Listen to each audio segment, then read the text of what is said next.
Are the Utes dishing out a lot of NIL money to try to bring in big time recruits? And Utah is able to land another 4-star corner. All that and a lot more Utah football recruiting on today's Locked On Utes. You are Locked On Utes, your daily podcast on the Utah Utes. Part of the Locked On Podcast Network. Your team every day.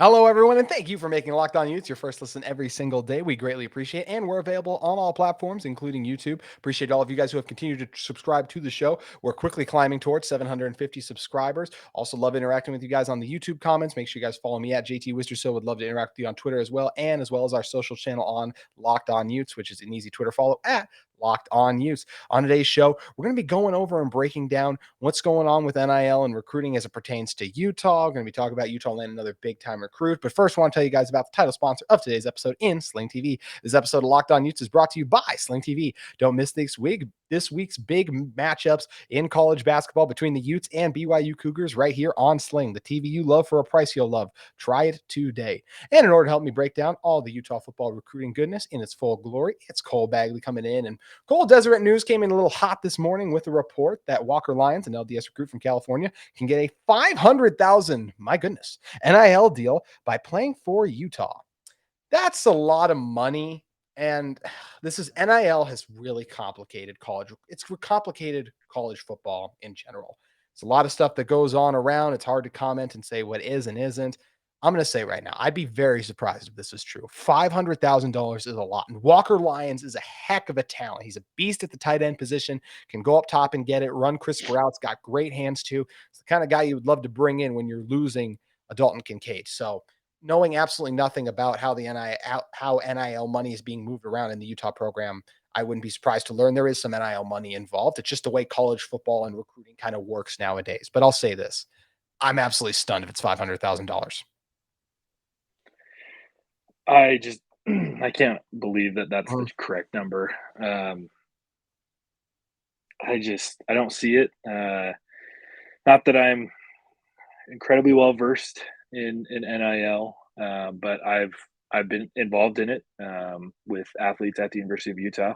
Worked with quite a few guys, and been in conversations with guys up there and people around the program. And unless all of a sudden somebody with big bucks and deep pockets entered the chat and was like, here's $500,000 for this, recruit, I'm not going to believe it. I don't even know if a quarter of what has been reported has really been put on the table. That would be surprising to me if it was six figures, just based off, the what I've been involved in and the guys that I've talked to and deals that I've seen and heard. I just don't think I won't believe it. So, like I said, I could be wrong, but yeah, I would say there's a 99% chance that number is completely false. So, it would be interesting, and I don't know. NIL is kind of a double-edged sword to me. It's doing a lot of interesting things. It can do a lot of good.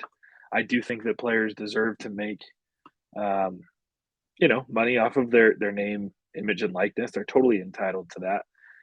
But, it'll be interesting to see how it changes the college landscape. But, and I've seen some other things as this report has come out, is that, it's a specific fan base that's making the claims, but they're saying things like, oh, Utah's buying these new recruits. It has nothing to do with what they've done. And I know for a fact that that's not true. Yeah. Winning, going back to back, putting guys in the NFL.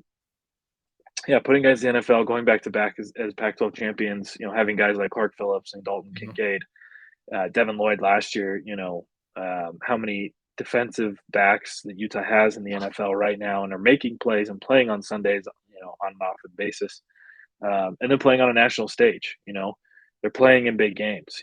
That's why they're scheduling teams like Florida early on. That's why next year they've got Florida and Baylor before the season starts. And then obviously, they're winning big games like, going against USC. They're playing on big stages in the Rose Bowl 2 years in a row. You've got Big Ten opponents.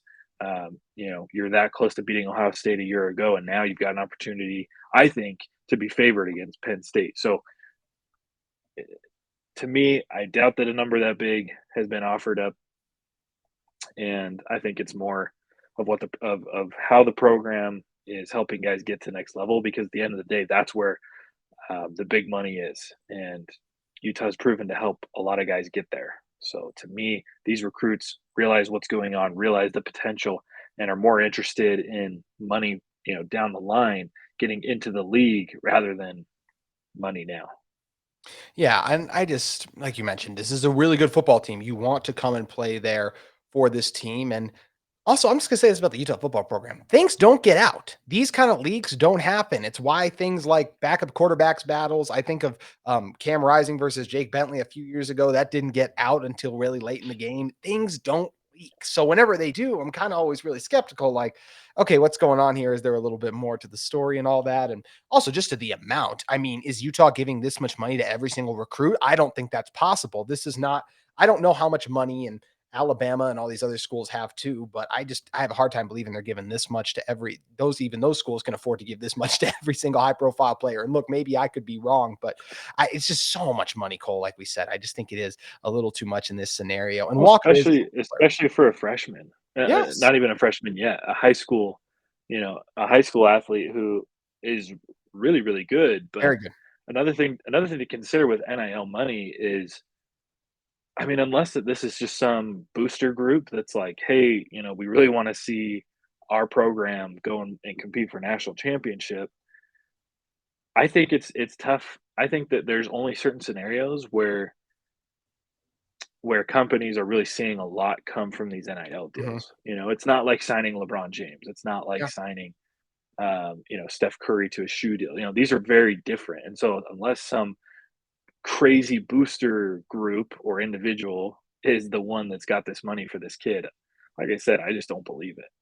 Money has been floating around in college football recruiting and in other ways, I think, for a very long time. And now it's just being used under the NIL umbrella to hide some of those different things. None of that stuff has been exactly locked down to, oh, so and so is doing this, but we all hear things. We know what's going on out there. And just in general, in the world of college sports, it's just a reality that every program and team is dealing with right now. And I'll say this as well as it relates to NIL. NIL was originally put in place for players to name profits off their name, image, and likeness for what they were doing on the college level. It was supposed to be the Cam Risings, for example, who have come into Utah, have had that success. Now it's like, oh, they deserve to make that money. When it was originally intended, it wasn't made so that it became a bidding war and free agency for recruits. And that is kind of what it's come. So it really has changed the game and made it different. Very interesting. That is that double-edged sword that you mentioned. We want the guys when they're successful to be able to get the opportunities and reap the benefits of those. But in a lot of ways, it's become free agency for recruits now. And I think that's what's taken a little bit out of it is the playing field isn't level anymore when you can't throw a lot of money at these guys. And I still just have a hard time believing Utah, as we've been talking about, is throwing just these loads of money and just outbidding teams for them because it doesn't fit with what they've done in the past. Yeah, it's more about culture. It's more Mhm. about, building. And like I said, I think that these recruits are a lot more interested in what they can do on the field than what they're going to be paid for off of it. That's just I think guys are still interested in NIL, and if it comes across, they definitely aren't going to say no. But I don't think that NIL is a major factor Yeah. right now in Utah recruiting. I believe it's there, but I don't think it's not to the level.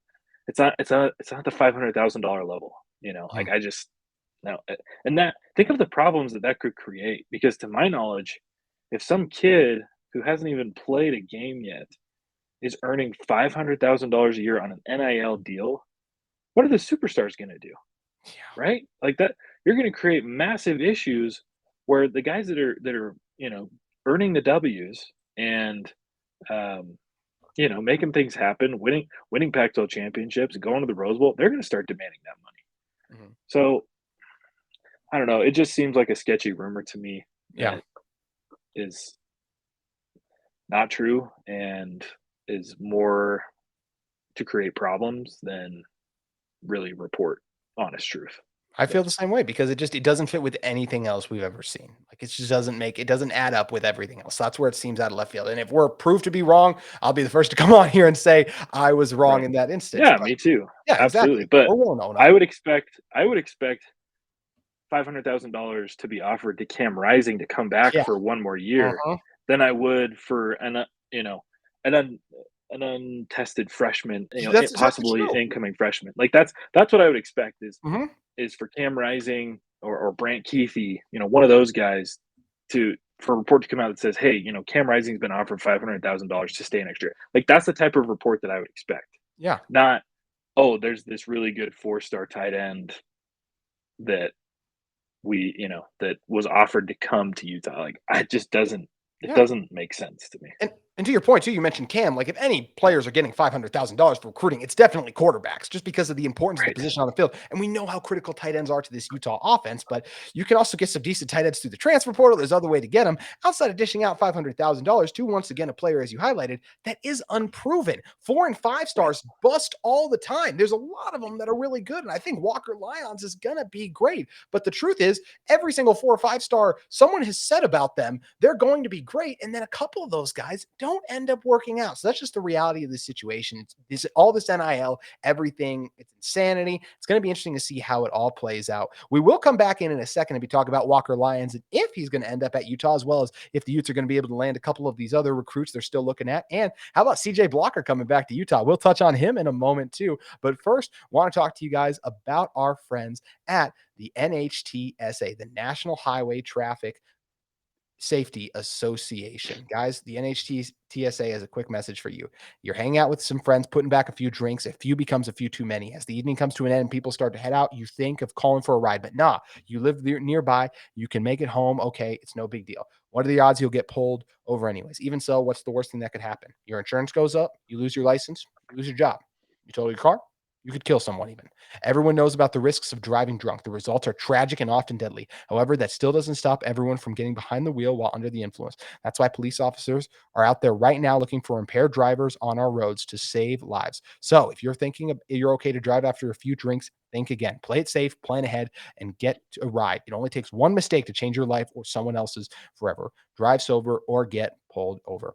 So, Cole, coming back into this one for Utah, we're talking Utah recruiting. Let's stay with Walker Lyons. Walker Lyons is one of the top recruits Utah is still looking at. This is already shaping up to be Utah's best recruiting class ever with the amount of 4-star talent they've been able to bring in. They had a monster week last week. They're able to bring a guy back in CJ Blocker, and we'll touch on him in a second. But as this race winds down, I feel like Utah is going to end up with Walker. I'm going to say right now, just because of the success they've had producing high-level tight ends, I think Walker's going to want to come here, and I think it's a great opportunity for him, even if he doesn't get $500,000 in NIL money. But outside of Walker, too, are there any other recruits you're looking at that you think the Utes are hot after and still have a chance at? I mean, I think there's, talking freshmen, incoming freshmen, I think we've just about seen all the guys that we're going to get from this Yeah, class. loaded class. Yeah, it's awesome. But as of right now, there's nobody that's really on my radar outside of Walker. And to be honest, I'm not as confident Okay. as you in him committing. I also don't think I think it'll be a while before we know. I That's believe fair. he's made comments that he doesn't plan on announcing where he's going to commit until I think after the new year.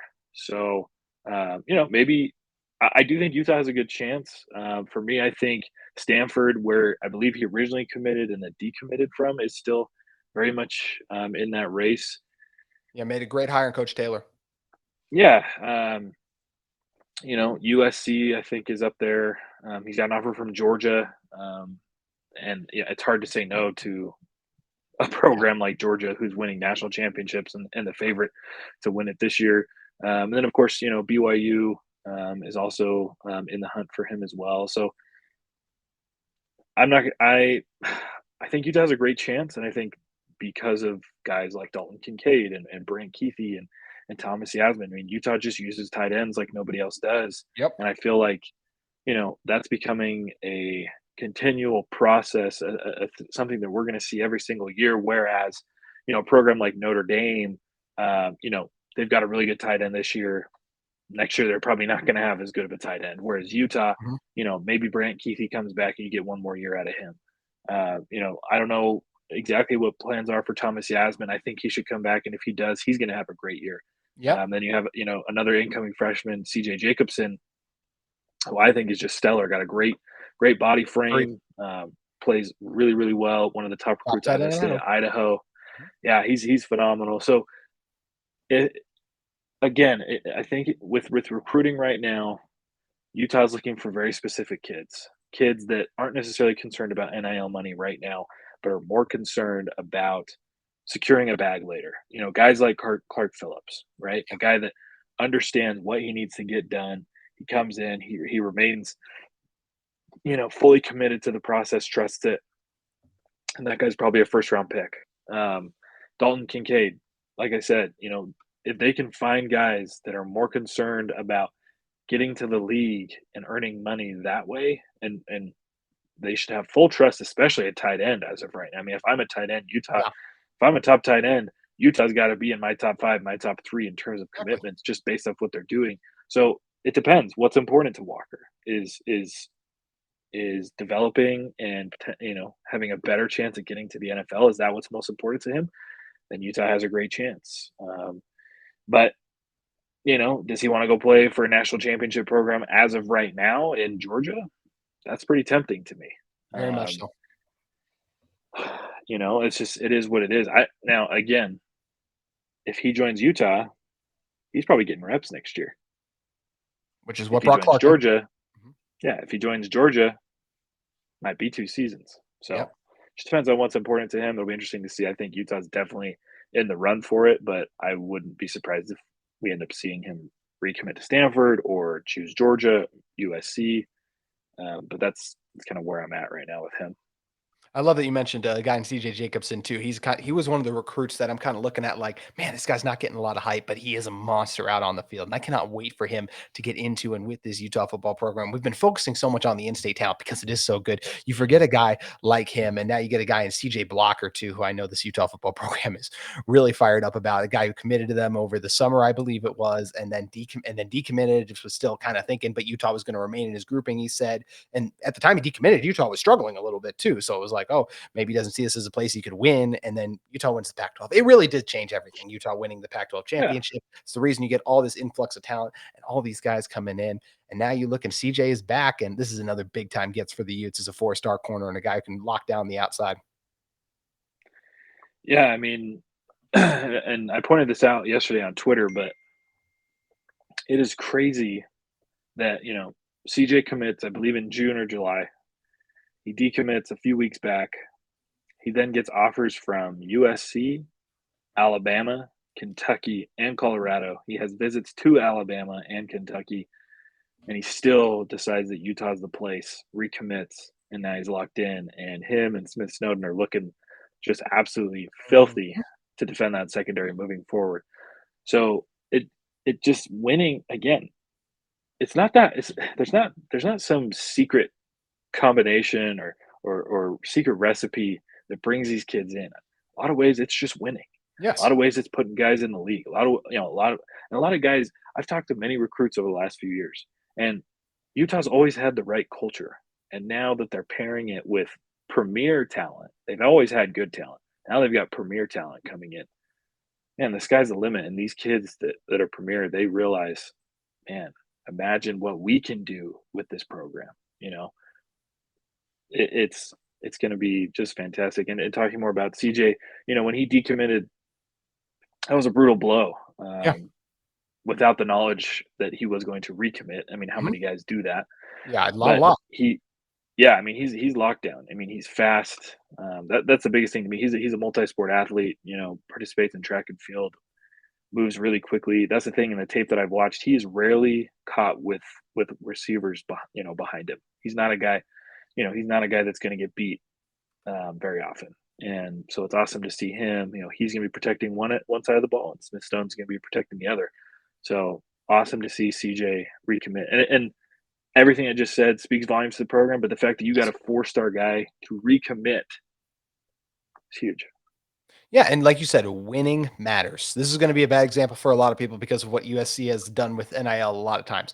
Caleb Williams was not going to USC if Lincoln Riley's not there and he didn't see an opportunity to win. Same thing with Jordan Addison. All that other stuff, added bonus. But I still think they would have Travis gone somewhere Dye. else. Yeah, they wanted to win. And that's what USC gave them the opportunity to do that. And they were just, I mean, even honestly, I mean, if you're a USC fan, in a lot of ways you could say just a couple, like you said, guys like Travis Dye going down a lot. That game could have played out very differently. You don't play that game 10 times and Utah blows them out 10 times. So still very close to winning a Pac-12 championship. So really is just interesting how the NIL works out and factors in with winning. We're going to talk a little bit more recruiting and wrap this one up in a second with Cole. But first, I want to talk to you guys about the sponsor of this episode in BetOnline. BetOnline is your number one source for sports betting info, stats, news, and analysis all season long. And I'm not just talking about college football season, college basketball season really getting underway. Of course, college football bowl season heating up. Everything from the Duke's Mayo Bowl, the Cheez-It Bowl. You can find all the great bowl betting action at BetOnline. Also bet on NFL, NBA, World Cup soccer may be winding down, but there's still a couple good ones for you in the championship game coming up now.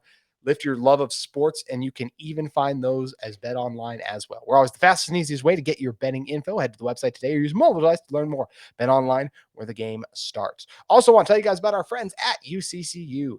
UCCU is offering a 15-month savings certificate with an incredibly high APY of 4.00%. Plus, you can jump up to an even higher rate of return anytime during the life of your certificate. Guys, I hate to be the bearer of bad news, but interest rates and inflation, they're both on the rise, as if we hadn't noticed. Well, here's some good news. UCCU can help you use this current rise in rates to your advantage. For a limited time, UCCU is offering a 15-month savings certificate with that incredibly high APY of 4.00%.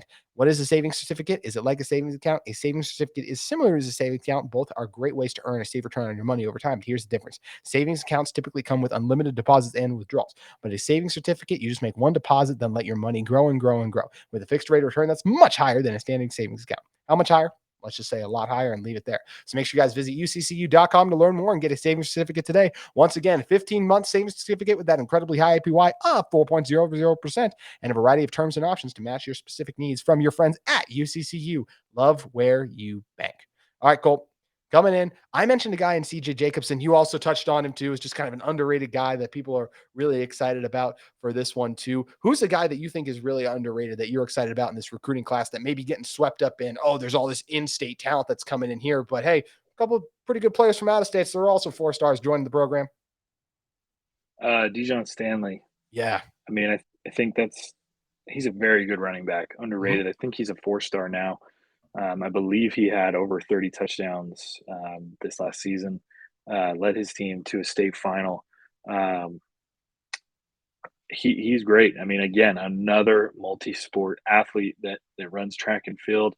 He if a lane is open, he's gone. I mean, that's just watching his tape and his highlights. That's really what you see is if the offensive line can open up big holes, and we just got a couple 4-star offensive linemen. It just so happens, pairing him with a really talented offensive line. Like I said, when that sea's parted, he is bursting through it and he's gone. There's no chance of anybody catching him. So to me, looking outside of the state, he's somebody that is not getting enough respect right now, that people aren't talking enough about. But I know that when he shows up to Salt Lake City, people are he's going to turn some heads. Yeah, I think another guy I'll even throw in there, and people might be like, "Oh, he only committed a few weeks ago," but I feel like everyone's only talking about Spencer Fano right now. Caleb Lomu is really good at football, guys. Like he is going to be. I mean, between Fano and Lomu, those are your bookend tackles to me for the next few seasons after those guys get in the program, develop a little bit. And you mentioned Stanley, Michael Mitchell's another guy who's going to come in here and do a lot of good things for this Utah team. We've been talking this is best Utah recruiting class for a reason. They're ranked 21 right now. I mean, as early today, I saw them above Michigan. I think Michigan landed a couple guys that bounced them in front of them, but either way, it really is just incredible that Kyle Whittingham has this in this program in the position that they're in. And, signing day is quickly approaching, Cole. It's going to be great to see all these guys officially sign. It is such an incredible time and moment, and to see all the hard working for the coaches, I imagine too. I mean, just talk about no break from the Pac-12 championship game wrapping up. They're on flights all over the place, going in and checking in on recruits. And then even talk about a couple of these guys, what they're doing and driving all over Utah to do home visits too. It's just incredible the commitment they take. And this is what they do it for, is when signing day quickly approaches. And it's going to be a great day for Utes because I think they're going to have a number of players we're going to be remembering for a long time, looking back. And it was like, this is when they officially signed to become Utes. Yeah, I mean, this obviously is the best class that Utah's ever had. They're up at number 21, and potentially by the time that it's all said and done, and we're moving forward, and these guys are up on campus, they might be a top 15 Yeah. recruiting class. So it's really exciting to see. Like you said, the season only lasts from generally the beginning of September, to the beginning of January. So just a few months, but it's year round. This is nonstop. That's something that as I've covered the team, it never ends. It really doesn't. I mean, people might think, oh, once the season's over, Whit and the rest of the coaching staff can take time off. No, they absolutely cannot. I mean, they are recruiting constantly because that's what it takes. Grind. That's what's helped them to go from being just a top 50 class to being a top 35 class to now being a top 20 class. Is it's constant grinding, and Whittingham talked about that right after the Pac-12 championship. Is he said we've always had a solid starting 22, but now we've got guys beyond that, and yeah, I mean when you get all these 4-star recruits, you've got incredible depth, and Utah's already really good. They've already got a great mentality of next man up, and now it's just even better. Looking ahead, there's some spots that are still going to be fulfilled by upperclassmen next year, as always. But if one of them is to go down, you've got a fantastic backup coming in to fulfill that role. So They do. it's exciting. I mean, there has never been a better time to be following this program and cheering on this program because, I would not be surprised. I mean, especially with the expansion, Utah should be a team that is Yep. in that playoff every single year moving forward. And this specific, this 2022 and 23, these two classes, I wouldn't be surprised if in 2 or 3 seasons when these guys are some juniors and seniors, they might make a real run at a national title. Take the COVID year out, and this Utah team has been a top 12 team their last 3 seasons, excluding that COVID team, to your point. So it really feels like this Utah team isn't in position once the playoff officially expands to find themselves amongst the best teams in college football. And it's kind of like March Madness, right? Just get in and we'll see what happens from there. And that's what makes the future of college football so exciting, just like all this great recruiting news does. And if people want more of this great recruiting news, make sure you guys check out all of Cole Bagley's work at FanNation All Utes. Make sure you guys give him a follow at Bagley_Cole. And Cole, I'm sure you got some fun stuff coming up for the Rose Bowl too. Yeah, it looks like the Rose Bowl may have leaked what uniforms Utah's going to be wearing. They tweeted something out today and quickly deleted it. So if you guys are interested in seeing what the jersey that Utah is going to be wearing, you can head over to our website, si.com/college/Utah. It's the top article for us right now. So go ahead and give that a look, see what the jerseys are. We should have a full uniform reveal here in the next few weeks. I know last year they waited until the 28th to publicly announce what they'd be wearing. I would be surprised if we're somewhere in that ballpark. Maybe sooner now that the Rose Bowl. It's like a movie trailer when it leaks. They just like, well, I'll just post it online at this point. Right. Maybe we'll see it a little sooner now that the Rose Bowl chose the wrong fan base to leak something like that, because I think just about everybody jumped out of their seats and said, "Hey, looks like we know what we're wearing." So it'll be fun. I'm hearing some other things about what the helmet might look like. I think you guys will be pleased to see what it is. It's a fun should look great. So yeah, be on the lookout for those things. It's going to be a lot of fun to check out and see, just like it's always fun having you join us, Cole. Appreciate you for hopping on with us. If you guys are in the market for a second listen every day, we recommend you check out Locked On Sports Today. Thank you for making Locked On Utes your first listen every day. For your second listen, check out Locked On Sports Today for the games that matter the most. The biggest stories in sports go beyond the scoreboard and behind the scenes with local experts and insights only Locked On can provide. Locked On Sports Today, available on this app, YouTube, and wherever you get your podcast. Thanks to Cole for once again joining us. Appreciate you guys for listening into this episode of Locked On Utes, and we'll see you tomorrow.